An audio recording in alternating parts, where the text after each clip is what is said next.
Why should you vote for me? Because I do not wear high heels. I'm not a witch. And when you mean Second Amendment remedies. So, thank you. Second Amendment remedies. Why won't you answer what Second Amendment remedies means? Even when life begins in that horrible situation of rape, that it is something that God intended to happen. If it's a legitimate rape, the female body has ways to try to shut that whole thing down.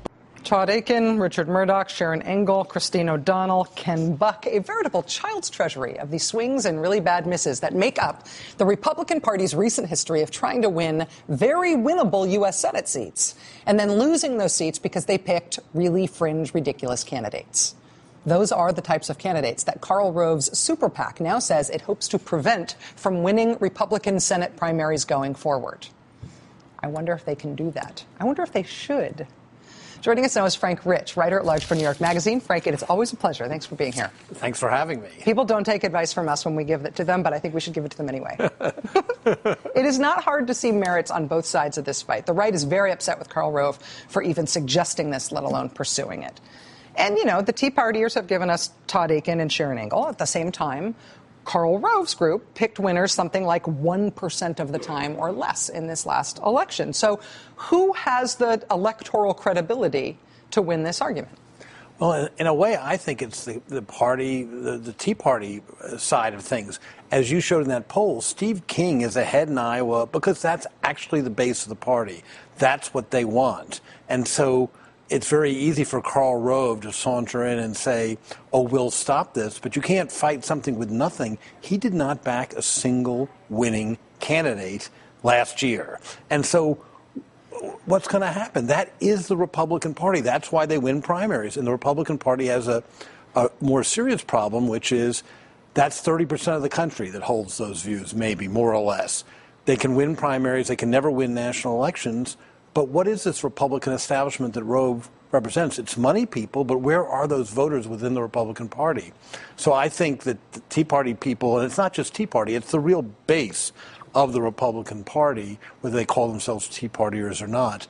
This is what they want. I was struck by how unified the reaction against Rove was on the right. I mean, all of the influential, all of the right-wing blogs that are influential enough that a liberal like me knows to go read them, right. All of them unified with being just disgusted with Karl Rove for having suggested this. And it does seem to me like this was a very good day for Steve King. By Karl Rove having singled him out as being the guy that the establishment needs to destroy. That's the best vote of confidence Steve King has ever had. I'm sure if he wasn't going to run for Senate, he's going to now.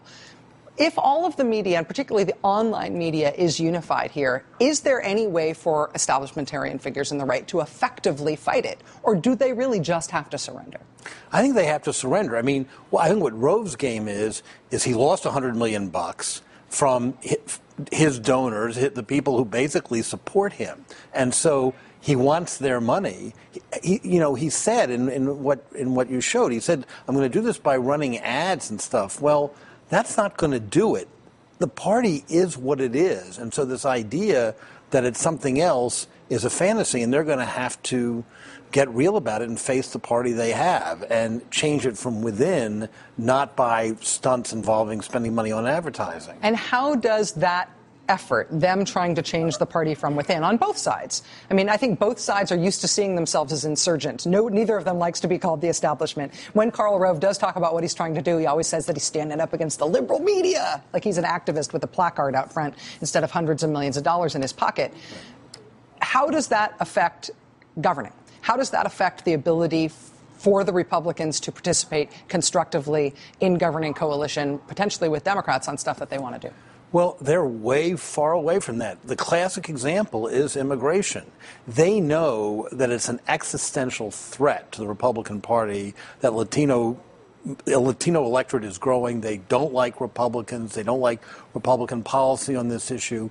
And we've heard the establishment, the Karl Roves, the John McCains, say, oh, surely now we'll all get behind the Gang of Eight or whatever and do immigration reform.